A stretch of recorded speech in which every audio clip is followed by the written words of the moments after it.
Yes, there is a new sheriff in town. This is the Alligator News Roundup. Ready or not, new administration is on the move. Plus, U.S. and China compete for AI, more Strava security leaks, and your dog likes TV too. Here we go. Number 4. AP News.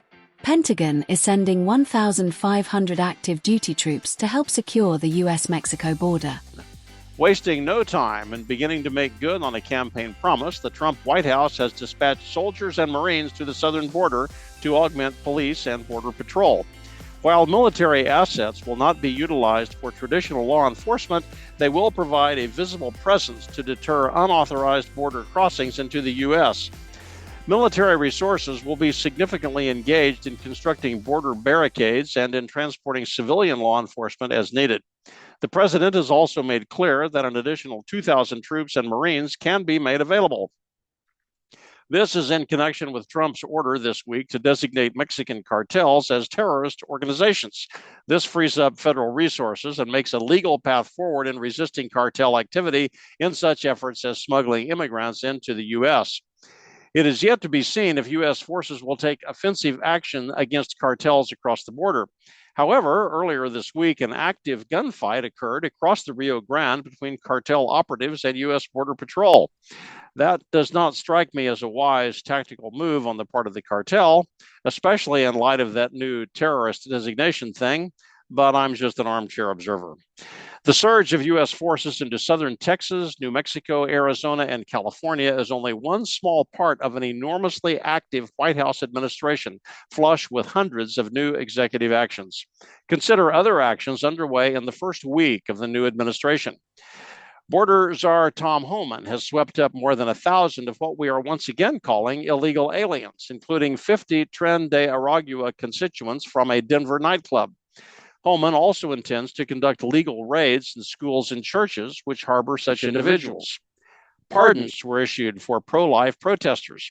Trump also pardoned J6 detainees, which caused some discomfort among certain MAGAites, or maybe the discomfort was ginned up by news media desperately trying to cling to relevance amongst the turbulence of a suddenly ramped up news cycle. Hard to tell which. Colombia suddenly backed down and accepted repatriated citizens. This, based on a simple social media post by the new president from his golf cart when given the news that Colombia was being uncooperative. I think all cabinet appointments have been confirmed so far. It is virtually impossible for this humble reporter to keep up with all the appointments. Like President Biden, I need my afternoon nap. A lot can happen during an afternoon nap because Trump apparently does not sleep. Golf, yes. Sleep, no. Secretary Hegseth at DOD has killed DEI in the armed services and has begun to reinstate vax-rejecting service members. Diversity, equity, and inclusion programs are being dismantled throughout the government. Much of private industry, dependent on government contracts, is following suit. Even Target is rolling back their DEI program. Trump has proposed an Iron Dome initiative for the U.S. homeland. Welcome back Star Wars, which was a snarky term from the Reagan administration's unsuccessful effort along the same lines. Trump announced a new external revenue service to manage the tariffs he means to collect.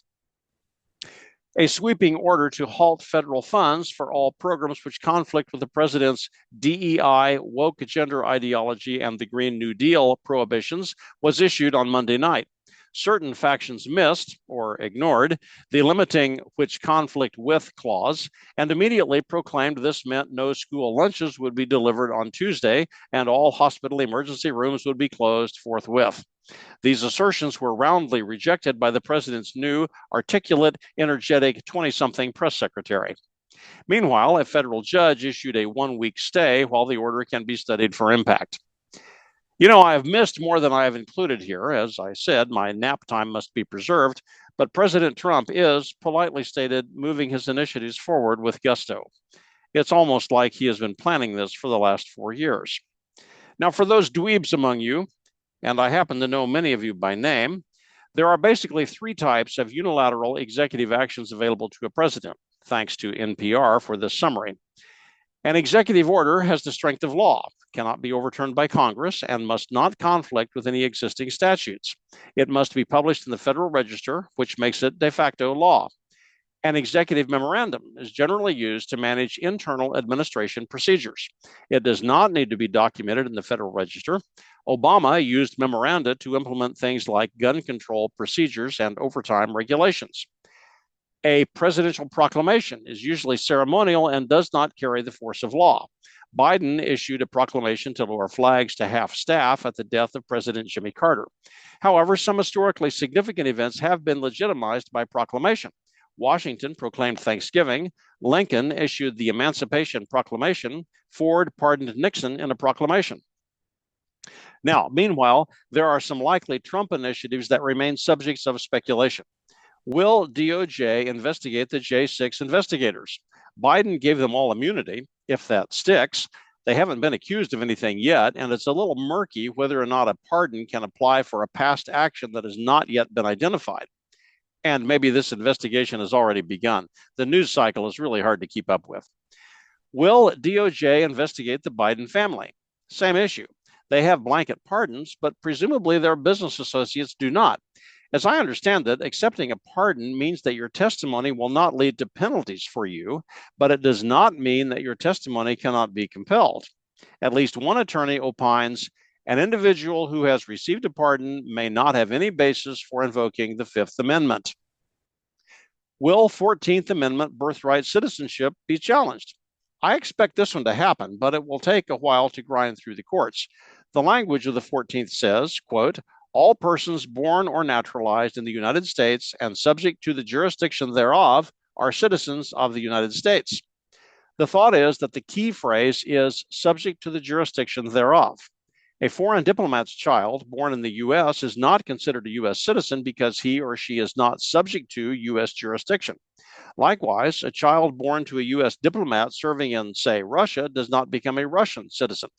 The 14th was about protecting the citizenship status of the offspring of former slaves, not about encouraging a pregnant foreigner to make it across the border so that her baby could become eligible for U.S. citizenship and benefits. I suspect that there will be a legal challenge, escalated to SCOTUS. Will the fair tax come up? This would basically remove federal income tax and rely on retail sales tax instead. This would probably do away with the IRS and may therefore require repeal of the 16th Amendment. I do not expect this to make it through the U.S. Senate because Trump only has 53 out of 100 Republicans. 60 votes, not a simple majority, are required to stop debate and go to a vote. This does create some speculation about Democrats who may defect to the Republicans, Fetterman maybe, and highlights the importance for both Ds and Rs to defend seats up for re-election in 2016. 13 Democrats and 20 Republicans. Also, the incumbent party usually loses House seats in a midterm, which could put the House back under Democrat control in 2 years. On the other hand, almost nothing else in this 10-day-old administration has followed much in the way of historical example. Will Mark Levin have his way and convene a convention of states? The COS is allowed under U.S. Constitution Article 5. It requires 2/3 of state legislatures to call for it. The convention has the power to bypass the federal government and directly propose amendments to the Constitution. 34 states are required to call for the convention, which every state is then obligated to attend, and 38 to ratify proposed amendments. Today, there are about 30 states who are generally in favor of such a convention. Levin has proposed 11 new amendments. Read about them at heritage.org. Number 3. TheHill.com. Trump announces up to $500 billion investment to build AI infrastructure. Trump has announced Project Stargate, a combination of 3 private investment firms to fund the development of artificial intelligence in what appears to be a joint public-private partnership. OpenAI, Sam Altman, SoftBank, Masayoshi Son, and Oracle, Larry Ellison, will be the principal investors taking an equity stake in the new venture. Details of this article are sparse, but it appears the money is to build out physical data center infrastructure and hire perhaps 100,000 computer geeks to develop AI. With that crowd, I'll bet the cocktail mixers will be a lot of fun. Maybe I can get an invitation. But wait, there's more. On the heels of the Stargate announcement comes word from the People's Republic that China has launched Operation DeepSeek, its own homegrown AI initiative. It is claimed that DeepSeek will compete for market share with American AI projects, such as those currently offered by Salesforce, Einstein AI, IBM, Gen AI, OpenAI, ChatGPT and ChatGPT 4, Apple, Adobe, Meta, Google, Amazon, Microsoft, and NVIDIA. A rogues gallery, to be sure. The kicker, however, is that China's DeepSeek R1 artificial intelligence program is claimed to be much cheaper than any of the US offerings. Using a much less sophisticated chip structure, R1 claims that it will deliver AI capabilities at a price point far below any US competitor. This news is what accounted for a 10% drop in the NVIDIA stock price last weekend. It rebounded early this week, but left the market rattled. This move by China follows their traditional approach to commerce and manufacturing. Make it fast and cheap so that Americans cannot afford to buy it. That is the way of the world. But we are not talking about a set of cookware here. We are talking about extremely intricate programming code that can have lots of things hidden inside. For example, Congress last year found that huge numbers of construction cranes operating in U.S. ports utilized Chinese built electronic components. These included hidden communications capabilities that allowed spying on the movement of cargo. Now, why would anyone care? I haven't a clue, but somebody devious probably does. It will be at least entertaining, if not downright threatening, to watch the DeepSeek versus Stargate AI competition play out.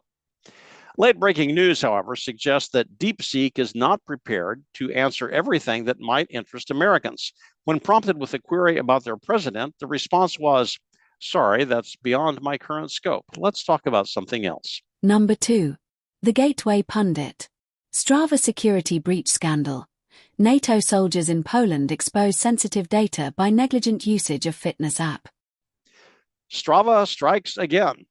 You may have read here in the ANR 2 weeks ago about the French sailors who gave away classified information about their submarine by letting their fitness app post their location to social media. Same song, second verse. This one involves NATO soldiers in Poland and includes active duty U.S. National Guard troops from the Midwest. By posting workout schedules and personal running routes to Strava, they have unwittingly revealed travel histories of their units. The same problem has cropped up in Ukraine. Okay, maybe it's not a big deal, but there is no good reason to identify the names and locations of actual military personnel deployed in various places around the globe. This world is risky enough as it is. One retired Army officer commented to me about his time serving in an unnamed south of the border country. "When you are wearing the uniform," he said, "you can just assume there is someone there who wants to kill you." So maybe US soldiers should quietly do their push-ups and run their daily routine without documenting it online. Maybe a spiral notebook back in the barracks would be just as good. Number 1. The Guardian. You've always wondered. Here's the answer. Do dogs actually watch TV? Okay, enough politics and technology. I liked this one. Here at the Alligator household, our evenings usually involve some TV time when Mrs. Alligator and I take our places amid the panoply of pampered hounds, a yellow Labrador, a princess beagle, and an actual full-throated beagle, who gather in various chairs, couches, and pillows. Everybody watches TV, except that several of us sometimes fall asleep while doing so. If the TV is not fired up by 7 p.m., the dogs get noticeably restless. They collect in front of the couch and begin to watch the big people expectantly, tongues out, eyes following our every move. Newer high-resolution television screens are much improved in the last 2 decades. The old TV broadcast standard, in use from the 1950s up until 2009, was called NTSC, for National Television Systems Committee. Those in the technology business often refer to this as never twice the same color. Today, the ATSC standard, Advanced Television Systems Committee, is deployed in either 1080i or 720p format. I would wax intelligent about those and about HDTV and other stuff, but I am already in way over my head. You probably don't care anyway, and if you do, you have probably already skipped this part. Anyway, today there is less flicker in the TV screen, probably making it more pleasant to the canine eye. As we all recall from middle school science class, our eyes have rods and cones. I can't remember which one does what, and I do not ever expect to have to know that detail now. But dogs have more rods. This apparently helps their night vision. at least the ones that are not going blind from old age, and also makes them more sensitive to movement. This probably means they like things like action adventure fare. Tom Cruise's Mission Impossible probably beats out Tim Allen's Shifting Gears or Tom Huddleston's The Night Manager. Dogs generally appear to like watching other dogs on the screen. Subjects have been known to check behind the TV to see if the critter is hiding there, or looking out a window to see if they can find where it went. One study shows that 3/4 of dogs moved closer to the TV screen when action attracted them. There is the caution in the article not to leave your dog alone with the TV if your critter happens to be a little more high-strung. Action on the screen can provoke excitement with unexpected, though perhaps not unpredictable, results. Clean up on aisle 7. Also, an interesting observation is that dogs generally calm down with classical piano music. Brahms is maybe a good choice. Chopin, Debussy, probably not Wagner or Tchaikovsky. It's a dog's life. And thanks for following the Alligator News Roundup for Friday, January 31, 2025. It's probably time to get started on your taxes, unless you're waiting for the fair tax to be adopted by the Convention of States in the next 60 days. It might be a real plus, but if you're hoping for it, good luck with that. Find something entertaining for the dogs on TV this weekend. Maybe an old Lassie rerun, or one of those war dog movies recommended by bchewy.com. I would not, however, suggest Old Yeller or that first John Wick movie. Yeesh, that one spoiled my whole day. Have a good weekend. Don't forget to share. Thanks for following us today. Join again next week for the next installment of the Alligator News Roundup.